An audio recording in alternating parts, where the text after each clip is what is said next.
नमस्कार, मी गुरुप्रसाद जाधव आणि तुम्ही बघताय पुढारी न्यूजवर महाराष्ट्र नेक्स्ट। या आठवड्यातल्या महत्त्वाच्या घडामोडी पाहूया। मुख्यमंत्री देवेंद्र फडणवीस यांनी नवी दिल्लीमध्ये इंडिया AI इम्पॅक्ट समिट 2026 मध्ये AI for agriculture scaling intelligence for food and climate resilience या विषयावरती संबोधन केलं। पंतप्रधान नरेंद्र मोदी यांच्या नेतृत्वाखाली भारतानं डिजिटल पायाभूत सुविधा आणि जबाबदार AIला विकासाच्या केंद्रस्थानी ठेवले असं सांगत मुख्यमंत्री फडणवीस यांनी महाकृषी AI धोरण 2025-29 ची माहिती दिली। तसंच महाराष्ट्रामध्ये AI फॉर ॲग्रिकल्चर 2026 समिटचं आयोजन करणार असल्याची घोषणाही मुख्यमंत्री देवेंद्र फडणवीस यांनी केली। छत्रपती शिवाजी महाराजांची 400वी जयंती भव्य आणि जागतिक स्तरावरती साजरी केली जाईल असं प्रतिपादन मुख्यमंत्री देवेंद्र फडणवीस यांनी केलंय। किल्ले शिवनेरीवर आयोजित शिवजन्मोत्सव सोहळ्याप्रसंगी मुख्यमंत्री बोलत होते। छत्रपती शिवरायांनी दिलेला मार्ग हाच सर्वांगीण विकासाचा मार्ग आहे असंही मुख्यमंत्री फडणवीस यावेळी म्हणाले। पंतप्रधान नरेंद्र मोदी यांच्या पुढाकारानं शिवनेरीसह छत्रपती शिवाजी महाराजांचे 12 किल्ले जागतिक वारसा स्थळ म्हणून नामांकित झाले असून 27 देशांनी एकमतानं त्याला मान्यता दिली आहे। सांस्कृतिक कार्य मंत्री आशिष शेलार यांनी संबंधित प्रमाणपत्र स्वीकारलं, त्यामुळे शिवरायांचे किल्ले आता अधिकृतपणे जागतिक वारसा स्थळ म्हणून गौरवले गेलेत। ज्यावेळी आपल्या देशाच्या प्रधानमंत्र्यांनी आपल्या शिवनेरी सहित महाराजांचे 12 किल्ले जागतिक वारसा स्थळ म्हणून त्या ठिकाणी नॉमिनेट केले आणि जगातल्या 27 देशांनी एकमताने मतदान करून या ठिकाणी संपूर्ण जगाकरता होय हे जागतिक वारसा स्थळ आहेत अशा प्रकारची मान्यता दिली। आमच्या आशिष शेलारांनी ते प्रमाणपत्र देखील या ठिकाणी घेतलं। त्यामुळे आता आपले शिवराय हे जागतिक होतेच, पण आता जगाने देखील मान्य केलंय की त्यांनी निर्माण केलेले किल्ले हे जागतिक वारसा स्थळ आहेत। छत्रपती शिवाजी महाराज हे युगपुरुष होते। त्यांच्या दूरदृष्टीतून उभं राहिलेलं स्वराज्य आजही सुशासनाची प्रेरणा देतं असं उपमुख्यमंत्री एकनाथ शिंदे यांनी म्हटलं।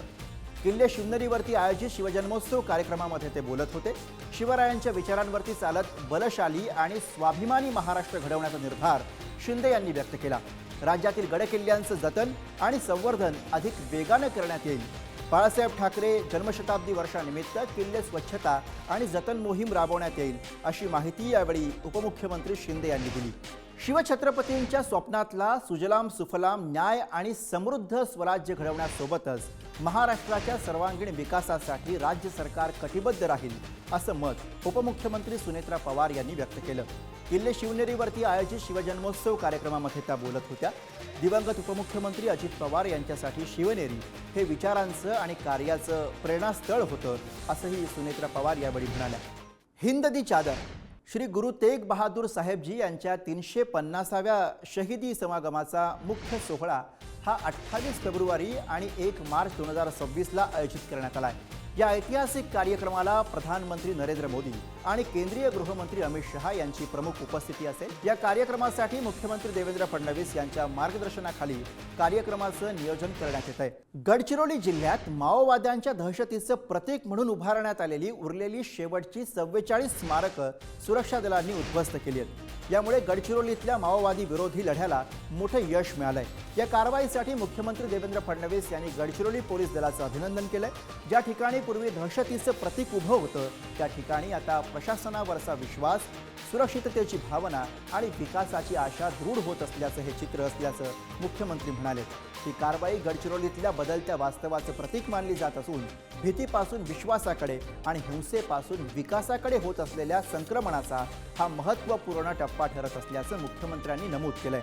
गडचिरोलीमध्ये दुर्गम आणि अतिदुर्गम भागात माओवाद्यांकडून उभारण्यात आलेली ही स्मारकं स्थानिक नागरिकांमध्ये दहशत निर्माण करण्यासाठी उभी केली होती। मात्र शासनाच्या सातत्यपूर्ण आणि ठाम माओवाद विरोधी धोरणामुळे गडचिरोलीतील परिस्थितीत लक्षणीय बदल झालाय असं मुख्यमंत्री फडणवीस म्हणाले। नवी मुंबई आंतरराष्ट्रीय विमानतळ परिसरामध्ये फेडेक्सच्या समर्पित कार्गो हबचं भूमिपूजन हे मुख्यमंत्री देवेंद्र फडणवीस यांच्या हस्ते करण्यात आलं। मुंबई आणि महाराष्ट्रासाठी पुरवठा व्यवस्थापन खर्च क्षेत्रातील हा ऐतिहासिक टप्पा असून या सुविधेमुळे राज्यातील उद्योग, निर्यात आणि व्यापाराला मोठी चालना मिळणार आहे असा विश्वास यावेळी मुख्यमंत्री देवेंद्र फडणवीस यांनी व्यक्त केला। या सर्व घडामोडींसह महाराष्ट्र नेक्स्टमध्ये या आठवड्यात आपण इथेच थांबतोय। पाहत राहा पुढारी न्यूज।